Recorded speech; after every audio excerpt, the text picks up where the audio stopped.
আকাশবাণী কলকাতা স্থানীয় সংবাদ পড়ছি নমামি বসুরুদ্র। প্রথমে বিশেষ খবর। পশ্চিমবঙ্গে 4টি সহ 7টি রাজ্যে 13টি বিধানসভা কেন্দ্রের উপনির্বাচনের জন্য আজ বিজ্ঞপ্তি জারির সঙ্গে সঙ্গেই শুরু হবে মনোনয়ন দাখিলের কাজ। অনুমতি থাকা সত্ত্বেও বিরোধী দলনেতা এবং ভোট পরবর্তী হিংসার কারণে ঘরছাড়া বিজেপি কর্মীদের কেন রাজভবনে ঢুকতে দেওয়া হল না তা নিয়ে রাজ্যের কাছে রিপোর্ট তলব করেছেন রাজ্যপাল সিভি আনন্দ বোস। কুয়েতের মানকাফে শ্রমিক আবাসনে বিধ্বংসী অগ্নিকাণ্ডের ঘটনায় মৃত 45 জন ভারতীয়ের মধ্যে একজন এ রাজ্যের বাসিন্দা। আজ তাঁর দেহ নিয়ে আসা হচ্ছে। বারাসাতের কাজীপাড়ায় নিখোঁজ শিশুর পচাগলা দেহ উদ্ধারকে ঘিরে গতকাল তীব্র উত্তেজনা ছড়িয়েছে। সক্রিয় মৌসুমী বায়ুর প্রভাবে একটানা প্রবল বৃষ্টিতে বিপর্যস্ত উত্তরবঙ্গের হিমালয় সন্নিহিত কয়েকটি জেলা। আজও ভারী বৃষ্টির লাল সতর্কতা জারি করেছে আবহাওয়া দপ্তর। আসছে বিস্তারিত খবরে। পশ্চিমবঙ্গে 4টি সহ 7টি রাজ্যে 13টি বিধানসভা কেন্দ্রে উপনির্বাচনের জন্য আজ বিজ্ঞপ্তি জারি হবে। সেই সঙ্গে শুরু হবে মনোনয়ন দাখিলের কাজ। ভোট নেওয়া হবে 10ই জুলাই। এ রাজ্যে 4টি আসন হল নদিয়ার রানাঘাট দক্ষিণ, উত্তর 24 পরগনার বাগদা, কলকাতার মানিকতলা এবং উত্তর দিনাজপুরের রায়গঞ্জ।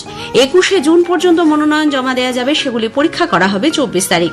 নাম প্রত্যাহারের শেষ দিন 26শে জুন। 13ই জুলাই হবে ভোট গণনা। লোকসভা ভোটে প্রার্থী হবার জন্য 3 বারের বিধায়কের ইস্তফা এবং এক বিধায়কের প্রয়ারে এই আসনগুলি শূন্য হয়। এই 4 কেন্দ্রের জন্য এখনো পর্যন্ত 55 কোম্পানি কেন্দ্রীয় বাহিনী মোতায়েন করার সিদ্ধান্ত নিয়েছে নির্বাচন কমিশন। সবচেয়ে বেশি বাহিনী মোতায়েন করা হচ্ছে বাগদা কেন্দ্রে। নির্বাচন কমিশন সূত্রে খবর, সেখানে থাকবে 16 কোম্পানি কেন্দ্রীয় বাহিনী। রায়গঞ্জ ও মানিকতলা কেন্দ্রে থাকবে 12 কোম্পানি করে। এছাড়া রানাঘাটে 15 কোম্পানি কেন্দ্রীয় বাহিনী মোতায়েন করছে কমিশন।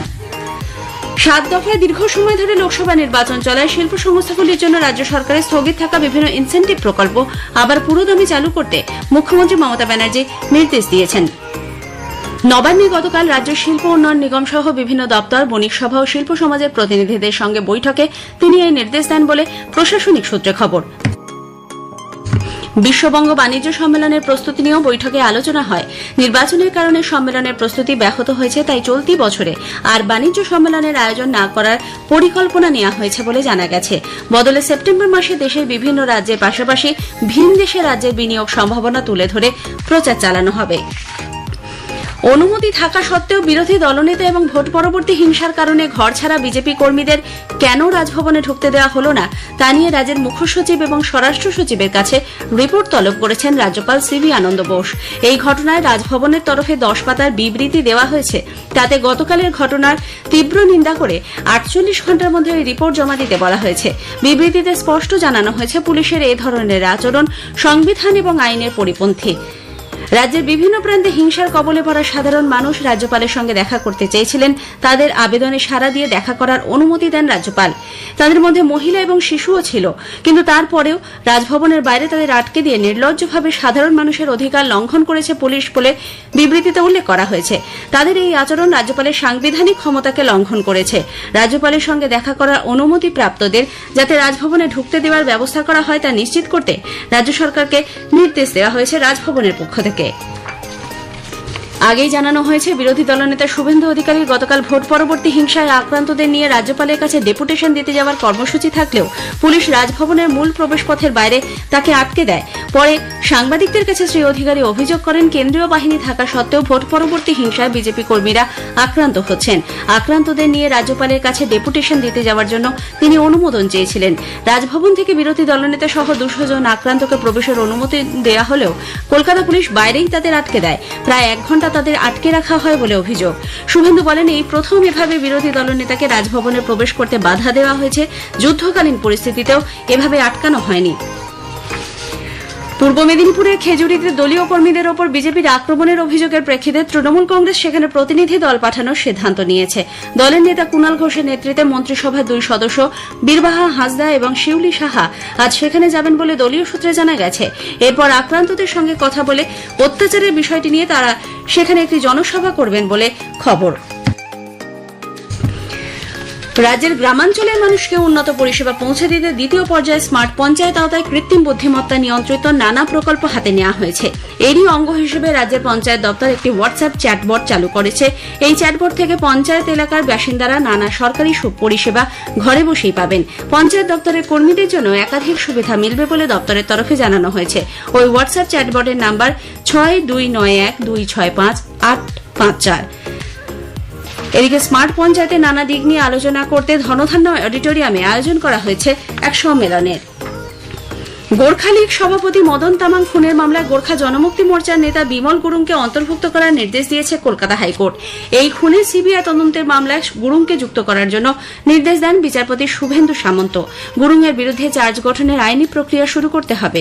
2017 সালের নগর দায়রা আদালতের নির্দেশ বাতিল করেছে হাইকোর্ট। স্থানীয় সংবাদ শুনছেন আকাশবাণী কলকাতা কেন্দ্র থেকে। কুয়েতের ম্যানগাফে শ্রমিক আবাসনে বিধ্বংসী অগ্নিকাণ্ডের ঘটনায় মৃত 45 জন ভারতীয়ের মধ্যে একজন এ রাজ্যের বাসিন্দা।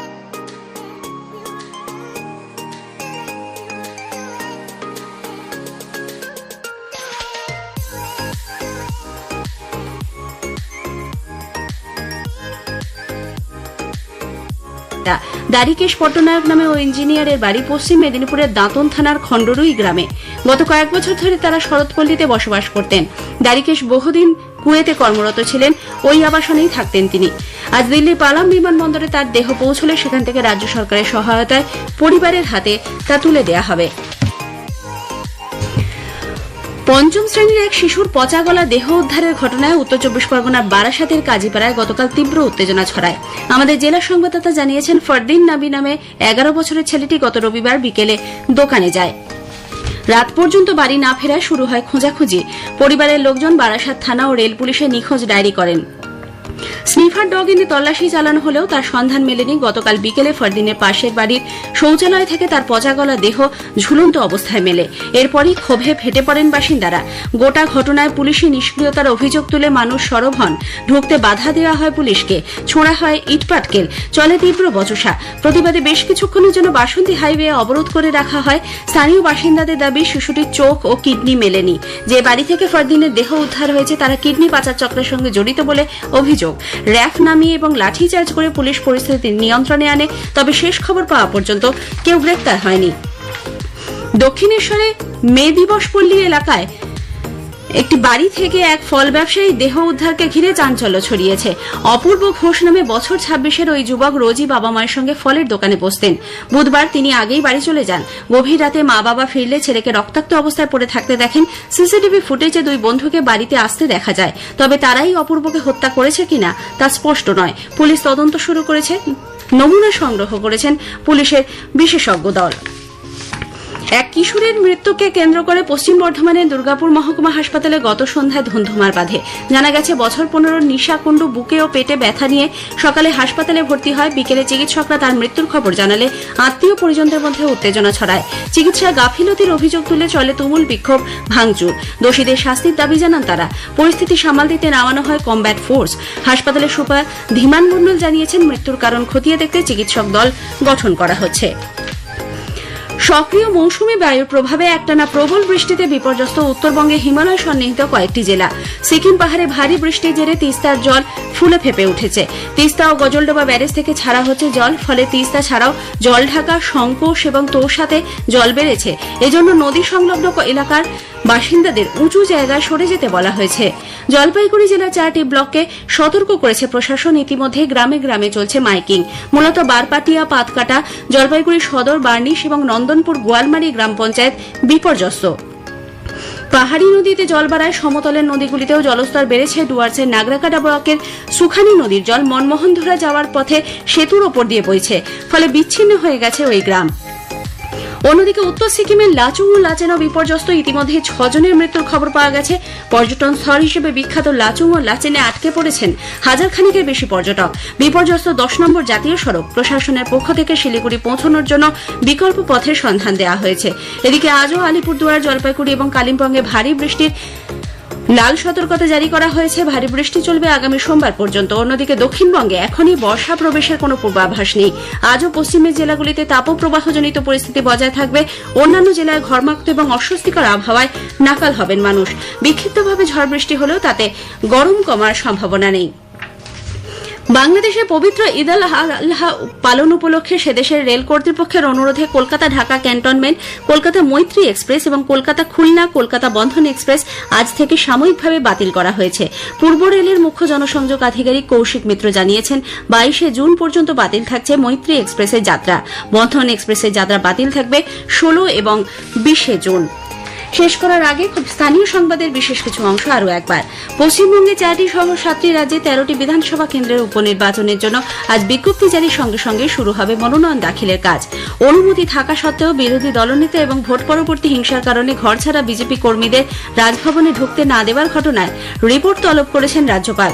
কুয়েতের ম্যানগাফে শ্রমিক আবাসনে বিধ্বংসী অগ্নিকাণ্ডের ঘটনায় মৃত 45 জন ভারতীয়ের মধ্যে একজন এ রাজ্যের বাসিন্দা।